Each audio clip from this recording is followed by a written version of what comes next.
네, 세계 기업에 직접 투자하는 해외 직투 이어가겠습니다. 세계 어느 나라에 가도 만나볼 수 있는 어떤 브랜드 로고가 있습니다. 바로 바다의 이너라는 초록색 로고인데요. 아마 커피숍에서 많이 만나보셨을 것 같습니다. 네. 여성분들이 상당히 좋아하기도 하고 또 여행객들이 각국에 있는 이 매장을 꼭 돌아다니는 것이 하나의 코스가 되었다고도 하는데요. 상당히 적극적인 마케팅을 펼치고 있죠.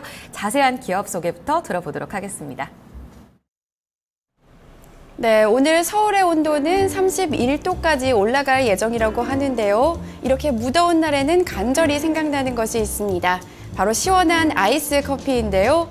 오늘은 이러한 커피 문화를 전 세계적으로 퍼뜨린 기업 스타벅스를 소개해 드리려고 합니다. 이 스타벅스는 수많은 커피집 가운데서도 가장 많은 매니아층을 보유하고 있는 기업인데요. 이 스타벅스 매니아들은 스타벅스에서 커피를 마시는 것은 단순히 커피 한 잔 마시는 것 이상의 의미가 있다고 말한다고 합니다. 이렇게 커피 문화를 퍼뜨리면서 전 세계적으로 수많은 매장을 가지고 있고 큰 사랑을 받고 있는데요. 이러한 스타벅스도 위기를 겪었을 때가 있었다고 합니다. 바로 지난 2008년 이 미국의 금융위기가 찾아왔을 때인데요. 손님들이 좀 더 값싼 맥도날드나 이 버거킹의 커피를 찾으면서 스타벅스의 매출이 크게 떨어졌다고 하는데요. 하지만 스타벅스는 위기에 굴하지 않고 이 캡슐 커피와 주스 등 다양한 메뉴를 판매하면서 위기를 이겨냈다고 합니다. 가장 최근에도 이 스타벅스는 로고에서 커피라는 글자를 떼어냈고요. 다양한 이 와인과 샌드위치 등 메뉴를 다양화하는 데 힘을 쓰고 있다고 하는데요. 또한 가장 최근에는 이 달러 강세에도 불구하고 20년 만에 최고 실적을 기록하는 등 승승장구하는 모습을 보이고 있습니다. 커피의 계절이 찾아오면서 더욱더 생각나는 기업 스타벅스 좀 더 자세히 살펴보시죠.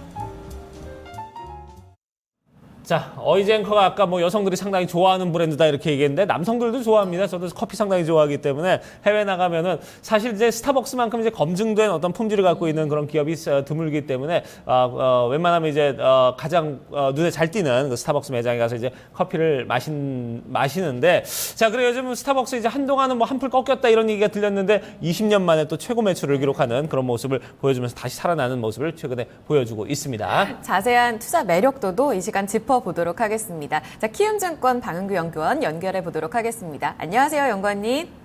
네, 안녕하십니까. 키움증권 방은규입니다. 네. 스타벅스 자주 드시나요? 예, 저 자주 애용하고 있습니다. 네. 자, 오늘 이제 저희가 뭐 누구나 잘 알고 있는 우리나라 사람이라면 이제 스타벅스 오늘 얘기를 좀 나눠볼 텐데 일단 좀 어떤 종목인지부터 종목 소개부터 좀 얘기를 좀 들어보도록 하죠. 예, 오늘은 이제 우리에게도 너무나 친숙한 세계 최대 커피 전문점인 스타벅스에 대해서 알아보겠는데요. 현재가는 51.59달러이고 업종은 음식료 서비스 업종입니다. 52주 최고가는 52.59달러, 최저가는 47.25달러이고 일평균 거래량은 853만 주가량 됩니다. 또 시가총액은 380억 달러 정도 되고요. 스타벅스는 아까 말씀드린 세계 최대 커피 체인점입니다.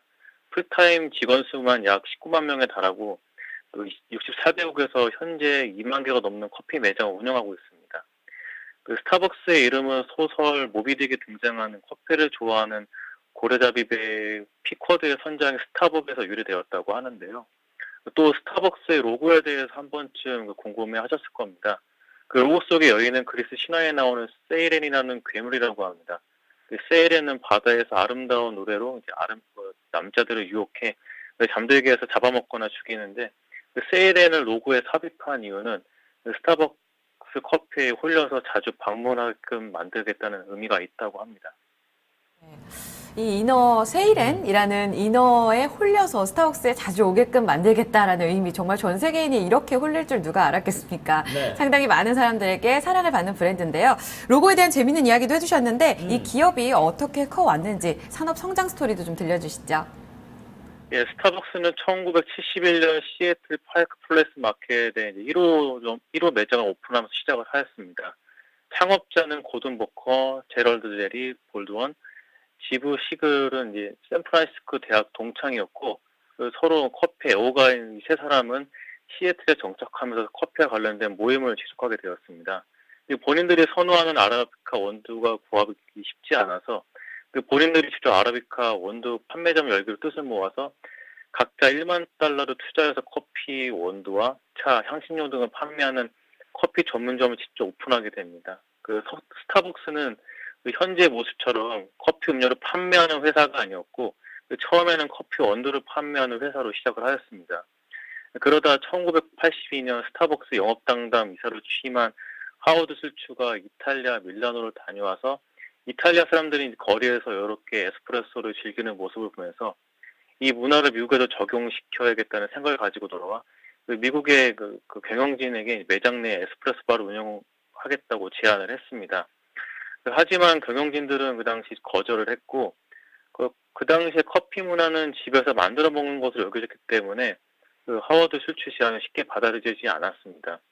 슐츠의 끈질긴 설득 끝에 1984년 일부 매장이 6개월간 시범 운영을 하기도 했지만 결국 경영진들의 의지를 꺾지 못하고 결국 에스프레소바 운영은 유지되지 못했습니다. 그러다 하워드 슐츠는 자신의 뜻을 펼치기 위해서 스타벅스를 떠나게 되었고 이를 지원하려는 매장을 시애틀에 오픈하게 됩니다. 사업은 성공적이었고 슐츠는 매장을 늘려가면서 균일한 커피 맛을 내기 위해 직영점을 운영해야 한다는 원칙을 세우게 됩니다.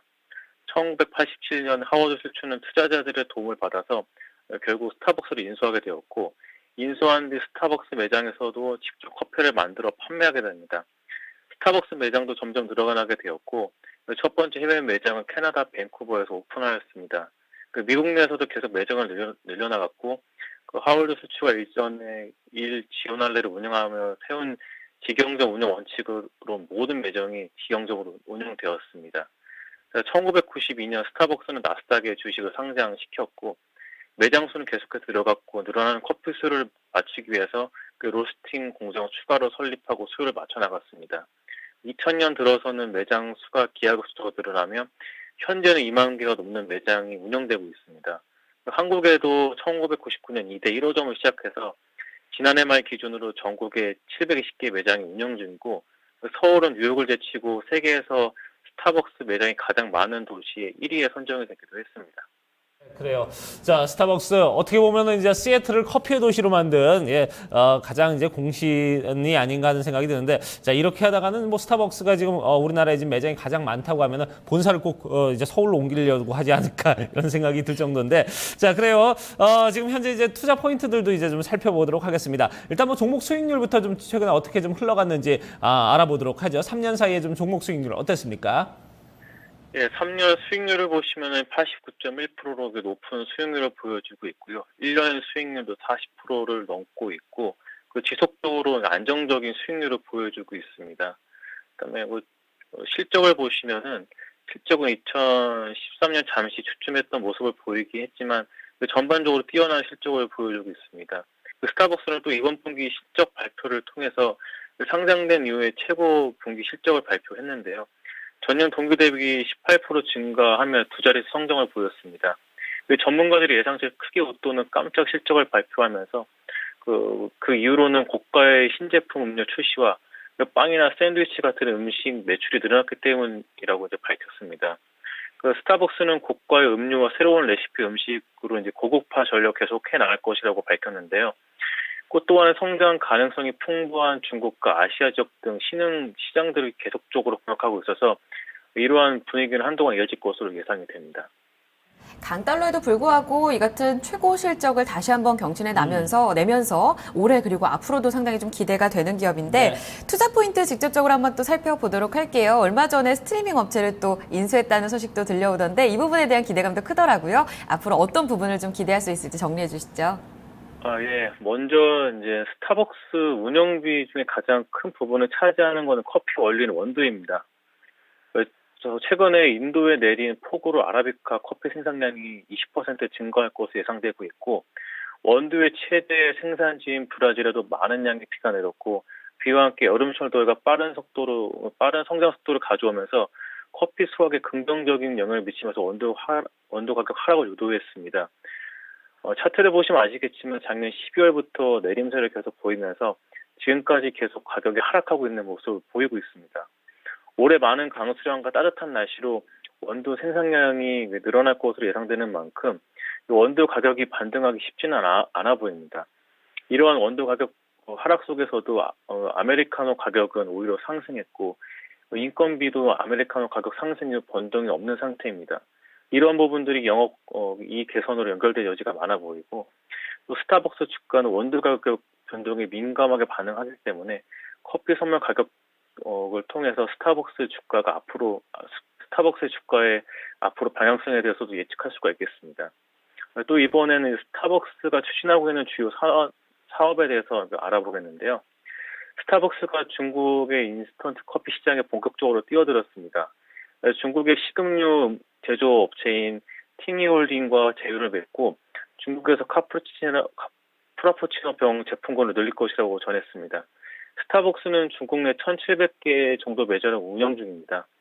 우리나라보다 2배 정도 매장이 많지만 인구 비율로 따져보면 현저히 적은 숫자의 매장입니다. 중국 문화에 아직까지 전통적인 차 문화가 선호되고 있기 때문에 중국 시장에서 큰 호응을 끌지 못하고 있는 것이 사실입니다. 하지만 중국의 커피가 아직 대중화되지 못한 부분이 있어 다소 자리 잡는 데 시간이 소요될 것으로 예상되지만, 지난해 중국의 인스턴트 커피 시장이 전년 대비 20% 성장으로 보였고 커피의 수요는 꾸준히 늘 것으로 예상이 됩니다. 팅유홀딩스는 펩시, 일본의 가루비 등 제휴 사업 경험이 풍부하고 100여 개의 공장을 운영하고 있어 강력한 생산 기반을 갖추고 있습니다. 이번 제휴를 통해서 이제 스타벅스가 중국 인스턴트 커피 시장을 점유하는 데 큰 도움을 될 것으로 예상이 됩니다. 또한 스타벅스는 지난해 3월부터 커피 배달 서비스를 시작을 했는데요. 커피 배달 서비스는 지난해 말에 구체적인 이야기가 나왔고 본격적으로 이제 시행을 시작한 겁니다. 현재는 커피 배달 서비스가 이제 미국 뉴욕과 시애틀 이 두 지역에서 시범적으로 이제 운영이 되고 있습니다.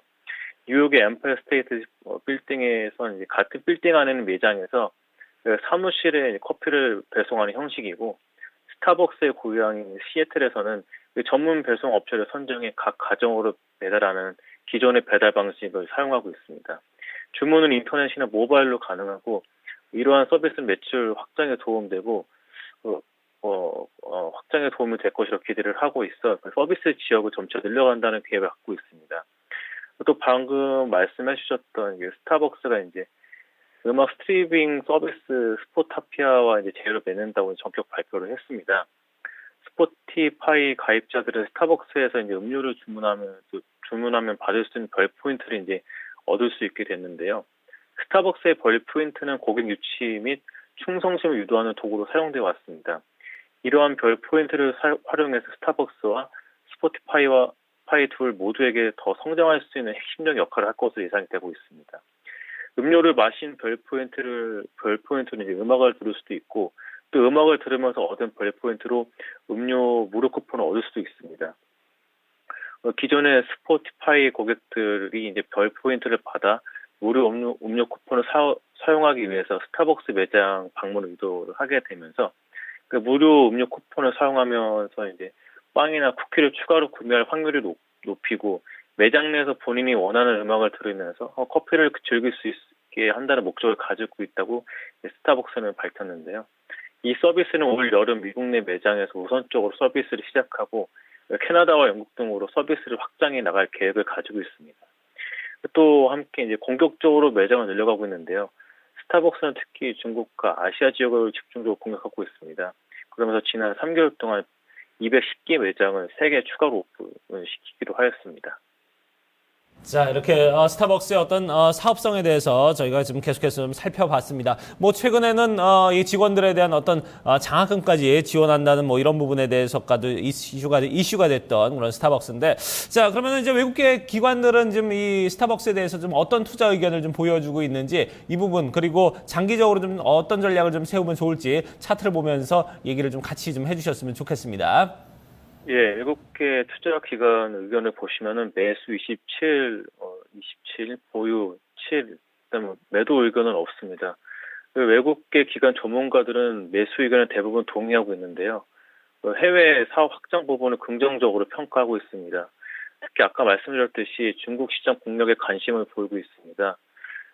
중국은 전통적인 차 문화가 깊이 자리 잡고 있어서 커피 시장 성장에 걸림돌이 되는 부분이 사실이긴 하지만, 최근 젊은 층을 중심으로 커피보단 문화를 즐기려는 사람이 많이 늘어나면서 실제로 중국에서 스타벅스 커피를 마시는 것이 하나의 트렌드가 되고 있다고 합니다.